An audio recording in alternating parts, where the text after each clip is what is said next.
We're going to move on to the real news of the week. The news. Good evening, Mr. Mr. North South American. All the ships and clippers at sea. Let's go to press. Come on. First up in game news, a little something from NPR. NPR gave a little love to our hobby. They did a profile on the fact that families stuck at home are turning to board games. And in particular, one board game. It was a real love letter to one single board game and one single designer. Food Chain Magnet. It was not. Your favorite, Tom. It's your favorite game of all time. Tiddlywinks it is. Settlers of Catan, or as they call it now, Catan. Which I found out a nice thing, though. It may be one of the reasons they simplified it to Catan is they realized that settlers was a phrase that might be Western, might be a little Western. freighted. Yes, of course. Might be a little freighted. And if they did do that, then bravo. I think that's a good thing. But anyway, I'm of two minds about this. The exposure. Listen, I love when the mass media gets some exposure to our little hobby. And it certainly did in this case. However, no other game is ever mentioned in this entire article. This article is about Klaus Teuber and about Catan, and that is all it is about. It doesn't even really mention that there is a whole indie hobby from which this sprang. Jake, what do you think of parents playing games with their kids? You had a whole episode about this a few months ago.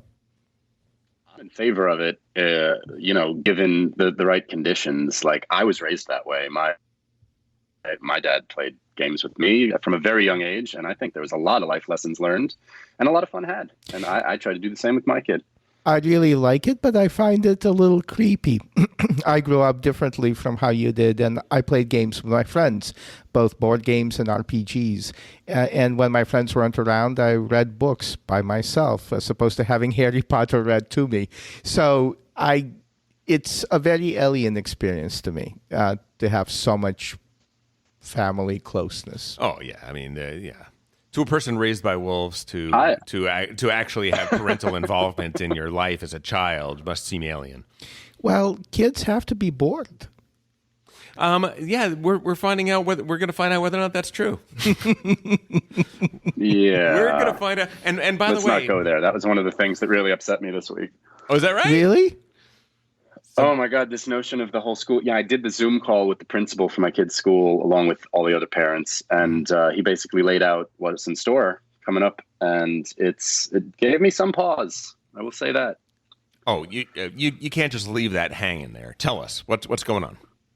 Okay, so basically it's going to be screen time all day long, distance learning, Zoom calls, and with like 5-minute breaks. They're going to do 45 minutes on, 5 minutes off. And I don't know. It's going to completely exclude all socialization. It's just going to be, and a lot of it, by the way, is going to be pre-recorded things that the teacher will have done in the can from before. So you're not even going to be able to have the kid ask the teacher a question for like at least half of that time. Mm-hmm. And so now he's just going to be staring at a screen. I don't know. For me, I really try and interact a lot with Logan, and we limit his screen time quite considerably. And I think that's one of the reasons he's so into like books and outdoor games and stuff. And so when he laid it all out of like, all right, you're going to sit your kid down in front of a screen all day. And he's just going to like, I don't know. It rubbed me wrong. Logan since first grade or kindergarten? He'll be starting kindergarten this year. You know what, Jake? We may have an opportunity for you to talk to a kindergarten teacher today. We'll see. We'll see what happens. But this is something. Let's put a pin in this. Let's put a pin in this because this might be worthy of a little discussion with somebody that might be very simpatico with you. And we'll figure out what we can do. Okay. All right. Moving on. Next up is something that's kind of exciting to me. Do you guys know the name Don Eskridge? No. Don Eskridge is the. I don't think so. He designed a little something we like to call Avalon. My God, why have I never heard of him? Well, we don't. He didn't design so many of our favorite games, but boy, oh boy, did he knock it out of the park with this one. Did he design Resistance? Yes, he did. Oh, okay, that's why. Yes, he did. He has come out with. He's a genius. He is a genius. There is a Kickstarter right now. It's got 12 days to go as of this recording. By the time this podcast comes out, there'll be about 10 days left to go, and it is Quest and Avalon Deluxe. Quest is a new social deduction game that has no voting, so evidently it's going to be more fast-paced than Avalon is. I feel like even though Maddie isn't here and Alfred isn't here, I should say exactly what they would say in this moment. So they would say, "Oh, so Quest is going to be under 4 hours? Okay, good." Our Avalon games are about half an hour. They are definitely not. They're so short, we often play two in a row. I'm so curious, how are you going to do it? Jake, how long do you think are... do it without the... I'm not exactly sure, but how long do you think that our Avalon games go, Jake?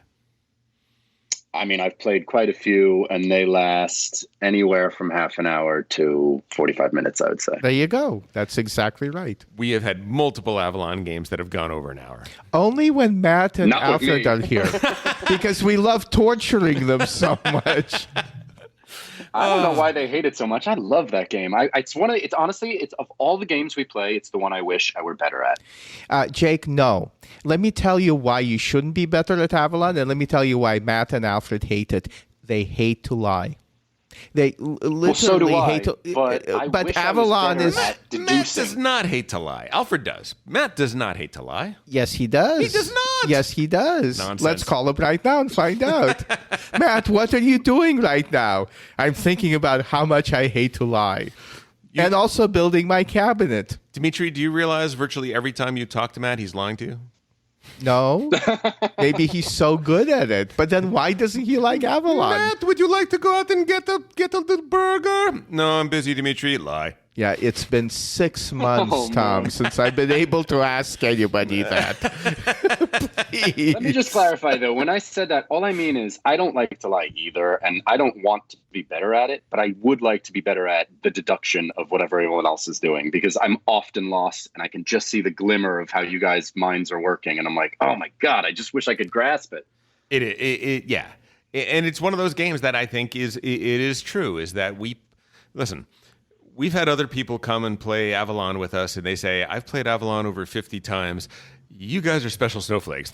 You guys play this game Hundreds of times. We've played it hundreds of times. We better play it probably differently. played 400 games of it now.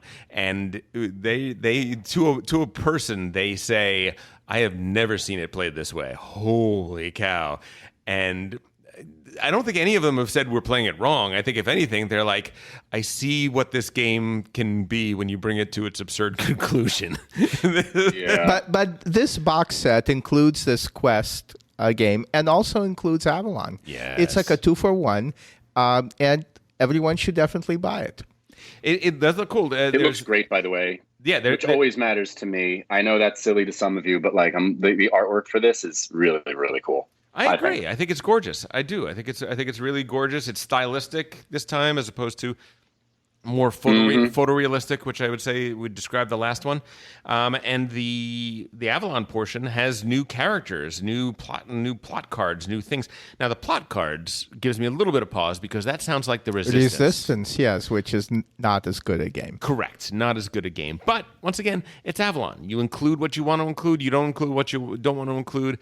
I love having new components that we can try and see whether or not they fit in to make a better game. And if you want to know how to play the ideal Avalon game, you listen to our episode from Turn 1 or you go to our Facebook page. We have some very strong opinions about Avalon. Let's just say that. Yeah. So funny. So funny. All right. Well, next up is interesting Arkwright, the card game. Arkwright is one of those games for us. It was a game that we were fascinated with. We could not play it enough. And then after a few plays, we kind of stopped playing it. I think different people may have different opinions as to why, but I think that the game is so close to being amazing and just had one or two little things that kind of turned us off on it. There was there are these pieces, these chits, these things that you buy or select rather, And it seemed that 2 to 3 of them in a 4-player game were outsized in their importance, that they were better than everything else by a very significant margin. So it's a question of balance. Yeah. We thought that there was a little something broken with it. And the truth is that we probably should have played it again and maybe tried taking those pieces out and saw what the game was. But it's one of those games that we have really, really dug and we're really, really into and wished it was just a little bit better. Well, guess what? Arkwright has a card game that is coming out right now. It is on Tabletopia right now. It is playable. And on Monday, August 10th, it is going to be debuting on Kickstarter. So if heavy, meaty Euro economic games are your forte, and boy, oh boy, they are mine, you would do yourself a favor to check out Arkwright, the card game. It's an interesting project. I hope it's an interesting theme. I don't remember ever playing this one. I don't think I was at the table for this. I don't think you were, Jake. It's a longer game. Yeah. It's a longer game. It's a heavier game. It's about the very first industrialization. Yes. It's about what happened in the 18th century, the Age of Reason, when people were converting to factories from artisanal shops. Now we're converting back, at least as far as cheeses are concerned. So there you go. You mean against the Age of Reason, where we've gone away from that? Yeah, we've also gotten away. You know, the Jake has had a artisanal hard QAnon cheese that I've been having for breakfast every Friday morning. Yes. I think the theme this week in terms of the news is reprints and redos of great games, because we did Avalon. We just did Arkwright, and now Santorini, New York. Santorini, if you've never played it, is a fantastic 2-player chess-like game set in ancient Greece. Chess-like can be a negative word in this hobby, because oftentimes it means not fresh, not new enough.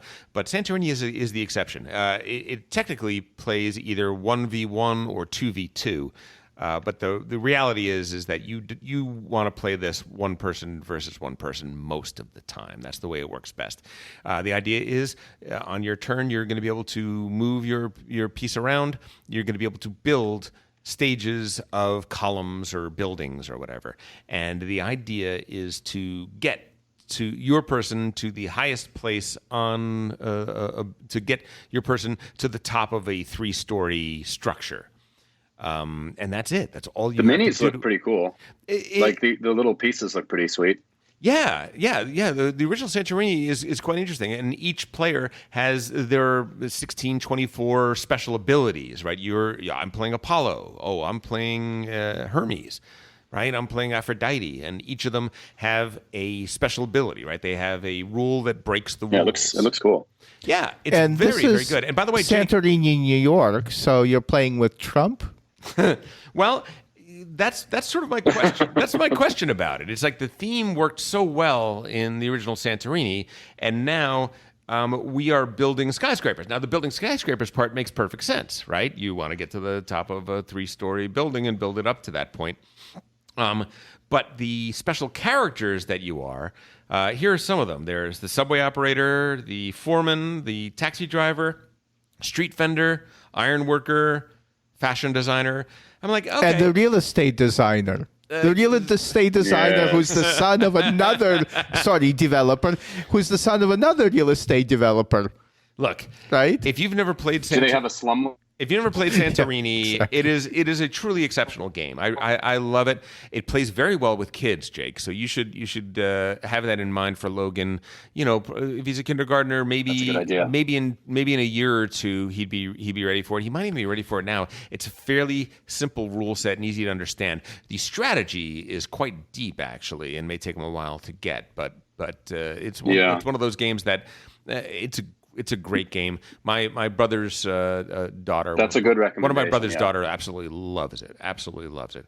And listen, if ancient Greek isn't your thing and New York might be more appealing, then give it a try. I think it looks certainly it looks gorgeous. The new production It does. looks as beautiful, if not more beautiful, than the original, which itself was a fairly stunning looking game. So I've been to the actual Santorini, and the Black Sand Beach is top 3 for me, like of that I've ever been to. It's an amazing place. If anybody ever gets a chance to actually go when the world opens up again. now I've been on a black sand beach, not in Santorini though. I couldn't hang. It was just so hot. It was burning through my feet. When my family, when we were emigrating from the Soviet Union to the United States, we spent 2 months in Italy, in a little town called Ladispol that had the black sand beach. But this was March through June, and that turns into 3 months, mostly April and May. And when it's cool, it heats the water and it heats your feet, and it's absolutely magical. Ooh. Don't go in the middle of the summer. All right. Go in the early spring, mid-spring, and it's amazing. All right, so white sand for summer, and black sand for the shoulder season. Got Yes, it. Okay. yes. Good to know. Oh, I've never. What is the shoulder season? The shoulder season, it's a travel term, and it means the season just beyond and just before the big season. Oh, the shoulder of the curve, Yes. rather than like I thought exposed shoulder or No. covered shoulder. Oh, okay, got it. It literally means the head in this example is the high demand season when everyone is there and it's totally crowded. Bury your toes in black sand in the shoulder season. And let's do one more for today. Apollo, a game inspired by the NASA moon missions, coming out in 2020. Jonathan Gilmour, Sarah Addison are the designers.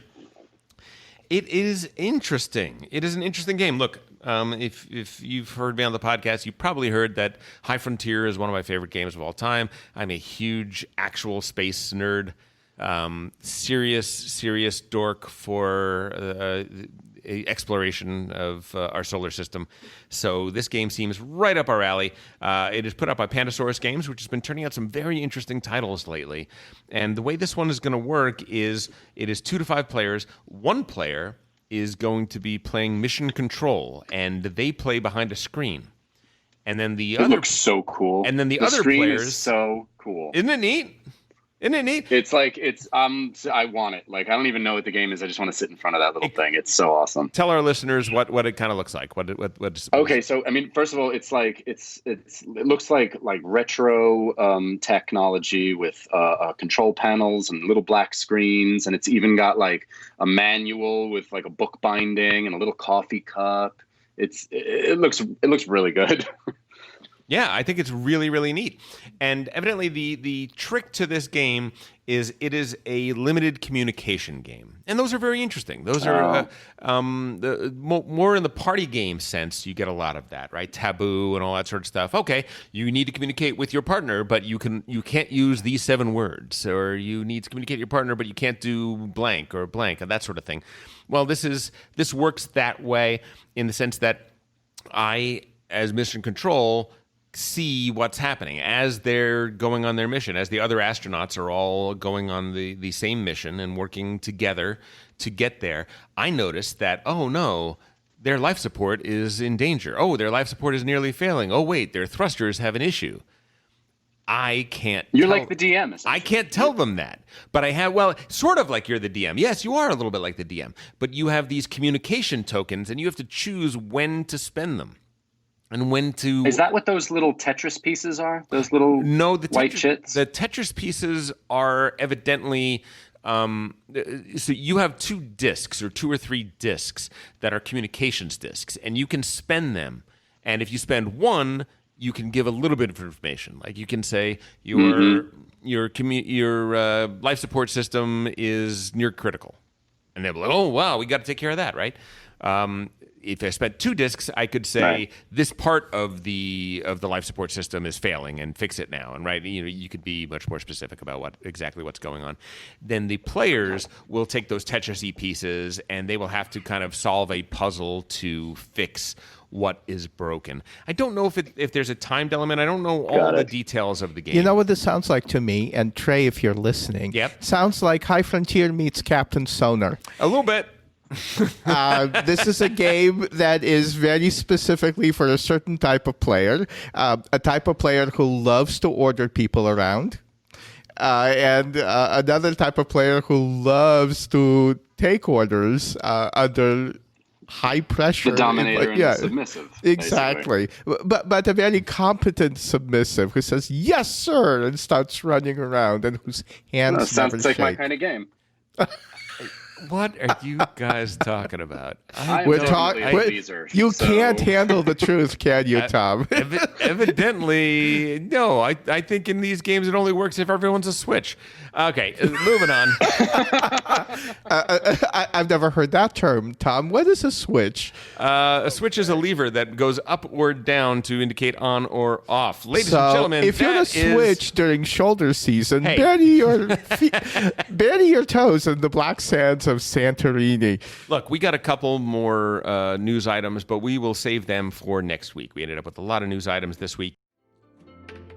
Hey, if you enjoyed that video, you very well might enjoy the other videos you now see being suggested to you on screen. Also, we'd greatly appreciate it if you could like, share, or subscribe to our Game Brain channel. Thanks so much.